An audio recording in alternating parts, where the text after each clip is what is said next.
Hi everyone. Physical therapy, it's Friday, June 25th, and physical therapy is over for the week. I just got finished, and I'm pooped. It was a big week, and we really did some great work. I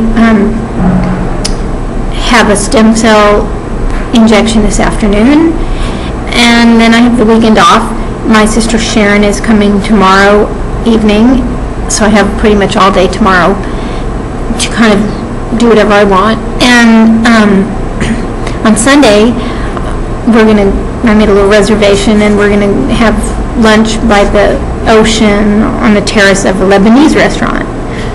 Lebanese in Panama, but you know what? It's supposed to be phenomenal, so we're gonna do it. And then I'll get back rocking and rolling on Monday into my next final 2 weeks. So I've accomplished a lot. We've accomplished a lot, and everything's great. Talk to you later.